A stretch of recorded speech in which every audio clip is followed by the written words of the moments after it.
आज अपन पढ़ेंगे दो स्तर वाले रैखिक समीकरणों को आलेख विधि, आलेख यानी ग्राफ की सहायता से हल करना, उन समीकरणों का मान ज्ञात करना ग्राफ के द्वारा, और कैसे समीकरण रैखिक समीकरण। अब सबसे पहले कि दो स्तर वाले रैखिक समीकरण का मानक रूप क्या होता है, दो स्तर वाले रैखिक समीकरण को किस प्रकार से लिखा जाएगा, तो उसके लिए अपन ले लें मानक रूप। मानक रूप इनका जो देखेंगे वो होता है ax plus by plus c बराबर 0। a होगा x का गुणक, b होगा y का गुणक और ये c होगा अचर पद। यहाँ पर x और y सर है, x तथा y क्या है, x और y है अचर पद, और a b और c क्या है, a b c है अचर पद। यहाँ पर जो यहाँ से अपन लेते हैं a होगा x का गुणक, a क्या होगा, x का गुणक, और ये जो b है वो b होगा y का गुणक। अब यहाँ पर अपन देखते हैं कि x और y क्या है, चर पद। चर पद क्या होते हैं, ऐसे पद जिनका मान हमेशा बदलता रहता है, इनका मान बदलेगा समीकरण के अंदर, इस कारण से x और y को अपन लेते हैं चर पद। अब अपन दो स्तर वाले रैखिक समीकरण ले रहे हैं, तो दो स्तर वाले रैखिक समीकरणों को हल करने के लिए अपने पास में जो समीकरण होने चाहिए वो भी दो होने चाहिए। तो अपन ने एक मानक रूप ये लिखा था कि ax plus by plus c बराबर 0, ये तो इस दो स्तर वाले रैखिक समीकरण का मानक रूप होगा।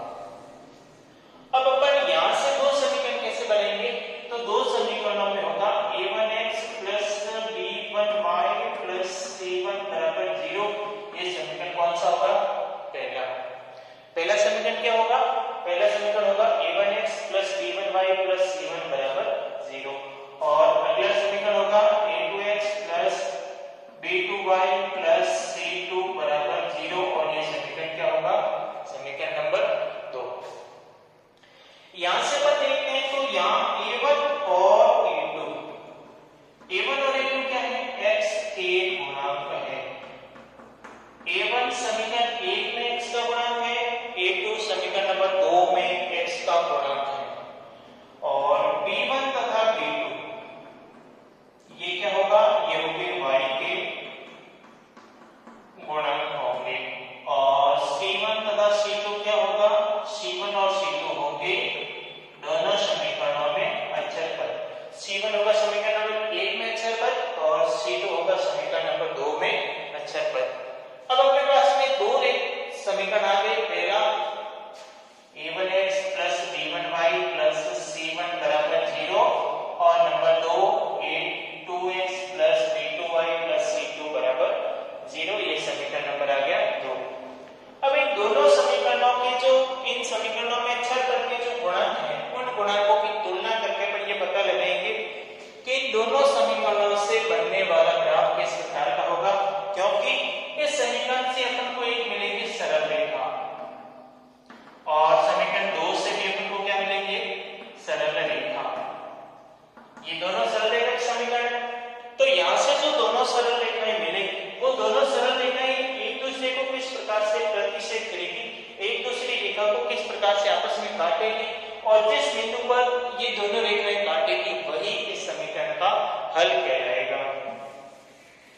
हल क्या होगा, तो हल होता है कि समीकरण का हल क्या होता है कि जब अपन दोनों समीकरणों की सहायता से दो सरल रेखाएं खींचते हैं, और वो दोनों सरल रेखाएं जिस बिंदु पर एक दूसरे को प्रतिच्छेद करती है, यानी आपस में जिस बिंदु पर वो दोनों रेखाएं काटती है, उस कटान वाले बिंदु के निर्देशांक ही इस समीकरण निकालेंगे, हल कहलाएंगे। जैसे पर मान लेते हैं कि एक रेखा ये आएगी, दूसरी ये आएगी, ये दोनों ऐसे बिंदु पर कटेगी, कई बार ऐसी रेखाएं आएगी, और हो सकता है कि एक रेखा के ऊपर दूसरी रेखा आ जाए। तो इस प्रकार की रेखाएं कब मिलेगी, जब ये रेखाएं कब मिलेगी, जब होगा a1 बट्टा a2 का मान बराबर नहीं होगा b1 बट्टा b2 के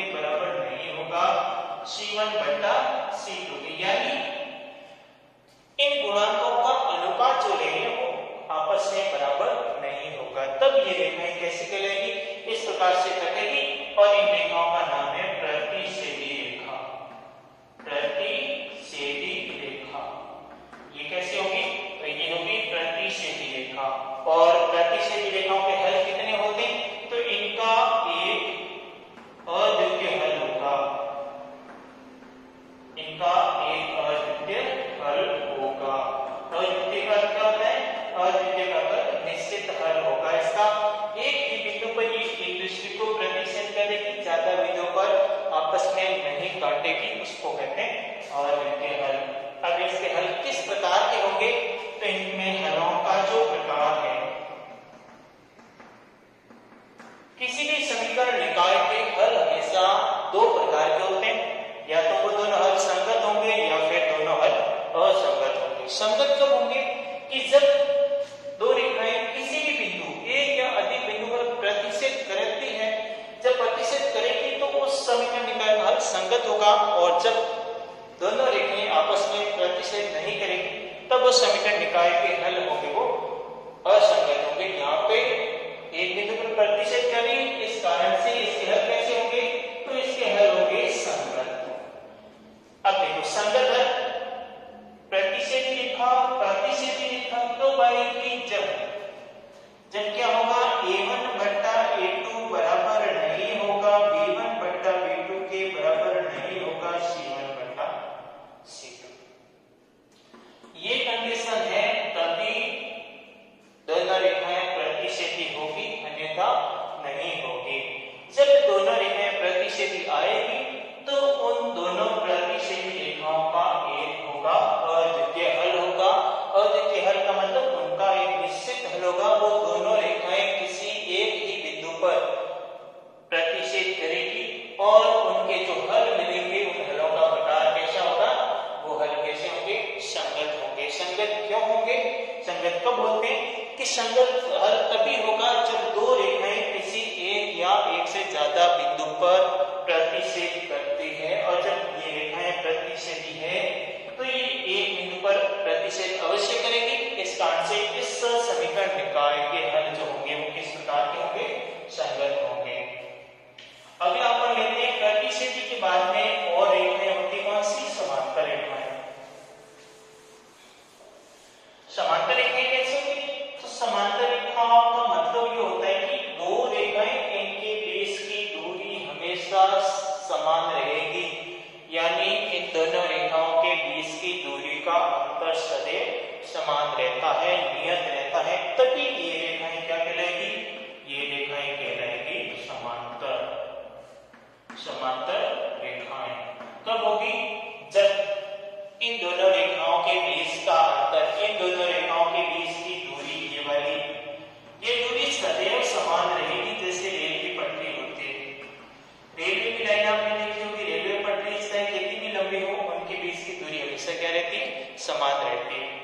अब अपन कैसे पता लगाएंगे? गुणांकों की सहायता से कि जो दोनों समीकरण दे रखे हैं वो समांतर रेखाओं के हैं। तो उनको पता लगाने के लिए अपने पास में ये होना चाहिए कि a1 बट्टा a2 बराबर होगा b1 बट्टा b2 के, लेकिन बराबर नहीं होगा किसके? c1 बट्टा c2 के। ये दोनों तो बराबर होंगे लेकिन c1 बट्टा c2 इन दोनों के बराबर नहीं होगा। यदि ऐसा संबंध आ रहा है गुणांकों के अंदर तो ये रेखाएं कैसी होगी? समांतर रेखाएं होगी। समांतर रेखाओं का पता लगाने के लिए अपने पास में एक विधि होगी, कौन सी? गुणांकों में तुलना करना। दोनों समीकरणों के जो गुणांक है उन गुणांकों में तुलना करना, और तुलना करने पर हमको ये पता लगेगा कि वो जो है किन रेखाओं के समीकरण है। जब ये कंडीशन आएगी a1 बट्टा a2 बराबर b1 बट्टा b2 बराबर नहीं है c1 बट्टा c2 के, तब वो दोनों रेखाएं कैसी होगी? समांतर होगी, और समांतर रेखाओं का कोई हल नहीं होगा, क्योंकि ये दोनों रेखाएं आपस में कभी एक दूसरे को प्रतिच्छेद नहीं करेगी। सही, तो अपन कितना भी आगे बढ़ा दे। और हल क्या होता है? हल हमेशा वही बिंदु होता है जिस पर दोनों रेखाएं प्रतिच्छेद करती है। जब समांतर है ये प्रतिच्छेद नहीं करेगी तो इनका हल भी नहीं होगा। इनका कोई हल नहीं, कोई हल। जब कोई हल नहीं मिलेगा यानी इनके हल किस प्रकार के होंगे, तो इनके हल होंगे असंगत। किस प्रकार के होंगे, असंगत होंगे। अब अगली कंडीशन अपन लेते हैं कि हो सकता है कि दोनों जो रेखाएं अपने लिए है उन रेखाओं को अपन ग्राफ बनाने पर एक रेखा के ऊपर दूसरी रेखा आ जाए, एक रेखा के ऊपर दूसरी रेखा आ जाए, तब ये दोनों रेखाएं कहलाती है समपाती। कैसी रेखाएं कहलाएगी, समपाती रेखाएं। और समपाती रेखाओं के लिए गुणांकों में क्या संबंध होता है, तो समपाती रेखाओं के लिए गुणांक a1 बट्टा a2 बराबर होगा b1 बट्टा b2 बराबर होगा c1 बट्टा c2। यानी तीनों गुणांक आपस में समान होंगे। तीनों गुणांकों का जो अनुपात है वो अनुपात हमेशा क्या होगा, समान होगा।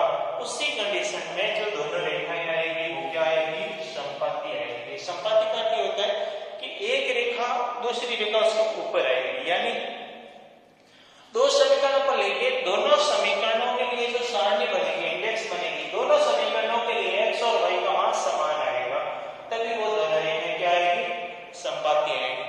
और समपाती रेखा जब एक के ऊपर दूसरी रेखा आ रही है, यानी एक रेखा और उसी के ऊपर दूसरी रेखा आ रही, तो इनके हल कितने होंगे, अनेक हल होंगे। अनेक हल क्यों होंगे, क्योंकि दोनों रेखाएं समान लंबाई की होगी और एक के ऊपर दूसरी होगी, अनंत बिंदुओं पर एक दूसरे को प्रतिच्छेद करेगी। और जब ये प्रतिच्छेद करती है तो इनके हल जो है इस प्रकार के होंगे, संगत होंगे। दो रेखाओं को तीन प्रकार से अपन दर्शा सकते हैं और तीनों अलग अलग अपन ने इनका खेल किया। एक तो ये था कि जिसमें दोनों रेखाएं प्रतिच्छेदी के लिए, जैसे यदि दोनों रेखाएं क्या हो, प्रतिच्छेदी रेखा। प्रतिच्छेदी रेखा का संकेत क्या होता है कि एक रेखा दूसरी रेखा को किसी एक बिंदु पर प्रतिच्छेद करेगी। और इनके लिए गुणांकों में क्या संबंध होता है कि a1 बट्टा a2 बराबर नहीं है b1 बट्टा b2 बराबर नहीं है c1 बट्टा c2। और इनके लिए हल कितने होंगे, तो इनके लिए एक अद्वितीय हल होगा, एक अद्वितीय हल। और हल किस प्रकार का होगा, तो वो हल होगा इसका संगत। प्रतिच्छेदी रेखा, उस रेखा का संकेत, गुणांकों में संबंध, हलों की संख्या और हल का प्रकार। अगला लेते हैं समांतर रेखा। समांतर रेखाएं कैसे होती है, तो समांतर रेखाएं यानी उन दो रेखाओं के बीच का जो अंतर है वो सदैव क्या रहना चाहिए, समान रहना चाहिए। उनके गुणांकों में क्या संबंध होता है, तो उनके गुणांकों में संबंध होता है a1 बट्टा a2 बराबर b1 बट्टा b2 बराबर नहीं होगा c1 बट्टा c2 के। फिर हल कितने होंगे, तो इनका कोई हल नहीं होगा, कोई हल नहीं। जब कोई हल नहीं है तो ये किस प्रकार का होगा, असंगत होगा। किस प्रकार का होगा, असंगत होगा। फिर नंबर 3 समपाती। समपाती रेखाएं कैसी होती है, तो समपाती रेखाएं होती है एक रेखा के ऊपर दूसरी रेखा आएगी और इनके गुणांकों में क्या संबंध होता है, तो a1 बट्टा a2 बराबर b1 बट्टा b2 बराबर c1 बट्टा c2। और इनमें कितने हल होंगे, तो इनके लिए अनेक हल होंगे। और किस प्रकार के होंगे, तो सभी हल जो है वो कैसे होंगे, संगत होंगे। पहली रेखा कैसे होती है, प्रतिच्छेदी, फिर अगली समांतर और नंबर 3 समपाती। तीनों के लिए संकेत, गुणांकों में संबंध, हलों की संख्या और हलों के प्रकार। यहाँ तक सभी को समझ में आ गया होगा। अब अपन इनका एक एग्जांपल लेकर के ग्राफ बनाएंगे, सॉल्यूशन करेंगे कि किस प्रकार से इनका ग्राफ बनता है और इनके जो है गुणांकों के निर्देशांक किस प्रकार से आते हैं। जैसे अपन एक एग्जांपल लेते हैं कि x प्लस y बराबर 3 तथा 3x माइनस 2y बराबर 4 समीकरण निकाय से हल करो। समीकरण निकालने का मतलब ये पहला समीकरण, ये दूसरा समीकरण। इन दोनों समीकरणों को ग्राफ से हल करना, ग्राफीय विधि यानी आलेखीय विधि से हल करना। हल करने का मतलब क्या होगा, इनमें x और y का मान ज्ञात करना। और x और y का मान कैसे ज्ञात करेंगे, तो ये समीकरण के लिए इंडेक्स बनाएंगे, इस समीकरण के लिए इंडेक्स बनाएंगे। इन दोनों इंडेक्सों में हम तुलना करेंगे कि x और y का कौन सा मान दोनों इंडेक्स में समान है, कॉमन है। जो मान कॉमन होगा वही इनका हल होगा। तो सबसे पहले पढ़ लेते हैं समीकरण नंबर 1 के लिए। समीकरण 1 के समीकरण नंबर 1 है ये वाला और समीकरण नंबर 2 है ये वाला। समीकरण नंबर 1 x प्लस y बराबर क्या है 3 देता है। अब अपन क्या करेंगे, अब इसमें अपन पक्षांतर इस प्रकार से करेंगे जिससे ये बराबर है, बराबर से पहले केवल x वाला पद रहेगा और बाकी जो जितने भी पद है वो सारे बराबर के राइट हैंड साइड में चले जाएंगे। जैसे यहां से अपन देखते हैं तो x बराबर आएगा 3 में यहां था, y यहां प्लस का था, पक्षांतर करेंगे किसमें हो जाएगा माइनस है। अब अपन क्या करेंगे कि y का अलग अलग मान रखेंगे और 3 बिंदु प्राप्त करेंगे। सबसे पहले लेते हैं जब y बराबर क्या ले लेते हैं 0 ले लो, x बराबर क्या आएगा 3 माइनस 0 बराबर क्या हो जाएगा 3। फिर y बराबर 1 रखने पर y का मान 1 लिखो तो x बराबर क्या आएगा 3 माइनस 1 बराबर 2। फिर y बराबर क्या रखेंगे, y बराबर 2 रखने पर x बराबर क्या आएगा 3 माइनस 2 बराबर क्या आएगा 1। और यहां से x क्या बनेगी समीकरण नंबर 1 के लिए, तो समीकरण नंबर 1 के लिए ऊपर लिखेंगे x का मान या y का और अपन ये 3 बिंदु प्राप्त किए। y का मान पहले 0 लिया और जब y का मान अपने 0 लिया तो x का कितना मिल गया 3 मिल गया। फिर y का अपने 1 लिया, x का कितना मिल गया y का 1 तो x का आ गया 2। फिर y का 2 x का आ गया 1, y का 2 x आ गया 1। इसी प्रकार से अपन करेंगे समीकरण 2 के लिए। समीकरण 2 को भी इसी प्रकार से हल करेंगे और हल करने पर क्या आंसर आ रहा है 3x माइनस 2y बराबर 4। ये तो है समीकरण नंबर 2। अपन को क्या करना है, अपन को ये करना है कि बराबर से पहले केवल x वाला पद करना है। तो 3x बराबर 4 प्लस 2y प्लस क्यों, क्योंकि माइनस का था, पक्षांतर करेंगे प्लस में आ जाएगा। अपन को चाहिए केवल x, तो 4 प्लस 2y तो यहाँ था और ये 3 जो है x के गुणे में है, पक्षांतर करेंगे अगले के भाग में आ जाएगा। अब अपन को y का मान ऐसा लेना है जिससे यहाँ y का मान रख करके हल करें तो उसमें 3 का भाग पूरे पर जाता हो, ताकि अपन को ज्यादा परेशानी ना हो। तो देखो यहाँ 0 रखेंगे तो ये पूरा पद 0 हो जाएगा 4 बटे 3, सरल नहीं होगा। 1 रखो, y का मान 1 रखेंगे तो 2 × 1 2 प्लस 4 6 में 3 का भाग जाता है।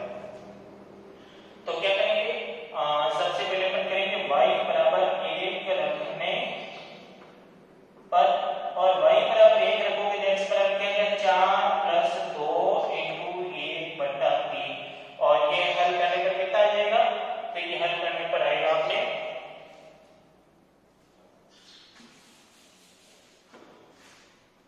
x बराबर आएगा 6 बटे 3 और 6 बटे 3 का मतलब 2।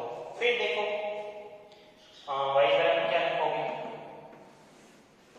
तो यहाँ पर देखते हैं y की जगह 1 रख लिया, -1 रखें तो क्या आएगा -2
y का मान हमने क्या लिया 0, क्या लिया 3, 1 पे 2 और 2 पर 1। ये किसके लिए था? ये समीकरण नंबर 1 के लिए था। अब अगला यहां से समीकरण नंबर 2 के लिए, समीकरण नंबर 2 के लिए कैसे करेंगे? तो देखो समीकरण नंबर 2 के लिए x है y,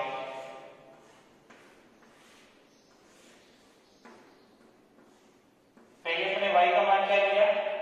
तो पहले अपने y का मान लिया था 1, x का कितना आया 1 पे 2, फिर अपने y का मान क्या लिया -2, तो -2 पे x का कितना आ गया 0, फिर अपने y का क्या लिया 4 और x का क्या है 4 पे कितना है 4, और ये किसके लिए था? ये समीकरण नंबर 2 के लिए था। अब अपन ग्राफ का काम करेंगे।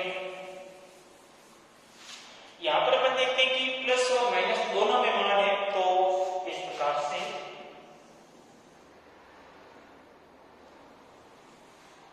ये x अक्ष होगा, ये y अक्ष होगा यहाँ पे।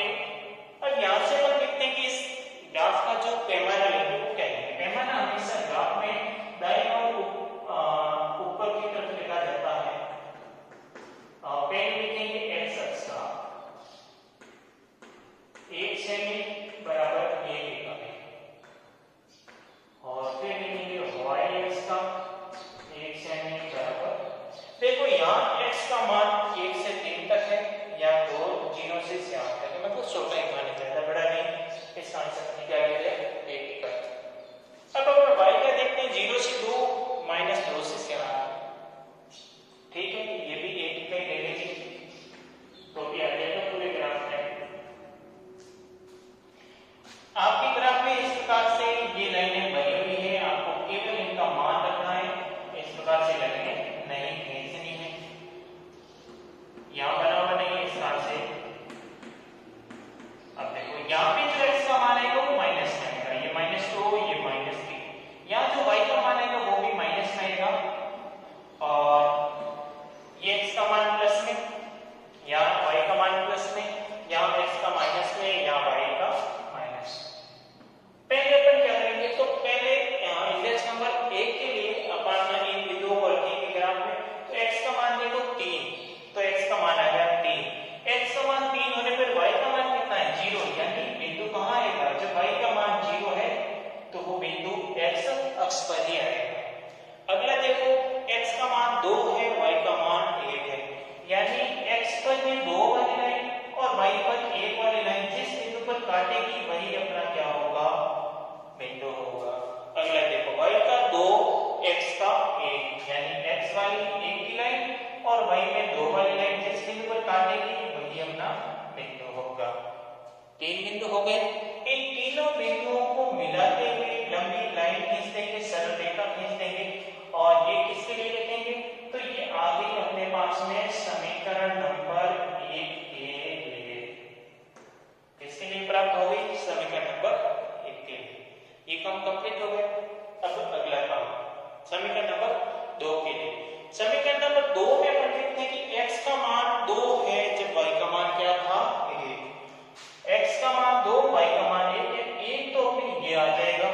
अगला देखो x का मान है 0, y का मान है -2, x का 0 होने के कारण वो बिंदु y अक्ष पर ही आएगा, और लास्ट में दोनों का 4 और 4, यहाँ से ये 4 वाली लाइन और यहाँ से 4 वाली लाइन जिस बिंदु पर काटेंगे वही अपना पॉइंट होगा। अब इन तीनों बिंदुओं को मिलाएंगे और तीनों बिंदुओं को मिलाते हुए आगे एक सरल रेखा खींचते हैं। दोनों सरल रेखाएं आ गई और दोनों सरल रेखाएं इस बिंदु पर आपस में प्रतिच्छेद करेंगे, और ये किसके लिए? तो ये वाली है समीकरण नंबर 2 के लिए। किसके लिए है? समीकरण नंबर 2 के लिए। अब ये दोनों रेखाएं इस बिंदु पर प्रतिच्छेद करेंगे। इस बिंदु के निर्देशांक क्या होंगे? पहले हमेशा x का लिखा जाएगा, बाद में क्या लिखा जाएगा? y का निर्देशांक लिखा जाएगा। जैसे पर इस बिंदु में देखते हैं तो यहाँ इंडेक्स में देखो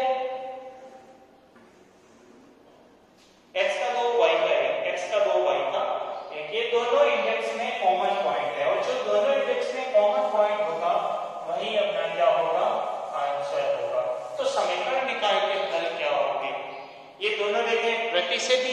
पर अपने पहले पढ़ा था कि प्रतिच्छेदी रेखाएं केवल एक बिंदु पर ही प्रतिच्छेद करेगी, तो ये एक ही बिंदु पर प्रतिच्छेद करेगी, इसका एक अद्वितीय हल होगा, यानी इसका एक निश्चित आंसर आएगा, ये निश्चित आंसर हो गया। अब यहां से अपन देखते हैं समीकरण निकाय के हल। समीकरण निकाय का हल क्या है? 2, 1 यानी जिस बिंदु पर दोनों रेखाएं प्रतिच्छेद करें उस बिंदु के निर्देशांक है 2, 1। 2 का मतलब क्या होगा?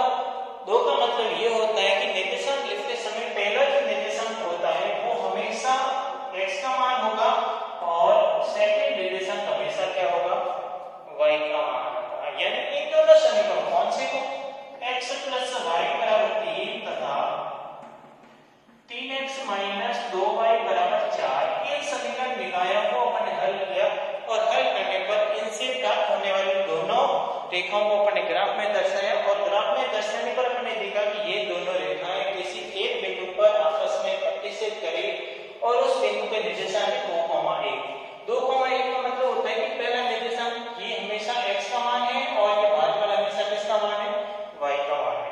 और इन दोनों समीकरण निकायों के जो हल आए, इन दोनों का जो आंसर आया वो आंसर होगा x = 2 और y = 1। इस प्रकार से आपके जो है समीकरण को ग्राफ की विधि से हल करना ये संपन्न हुआ और इसमें बहुत सारे और उदाहरण बुक में दे रखे हैं जिनको आप सरल कर सकते हैं और सरल करके एग्जाम की अपनी तैयारी को जांच सकते हैं। इनमें से बोर्ड एग्जाम में एक प्रश्न हमेशा आता है।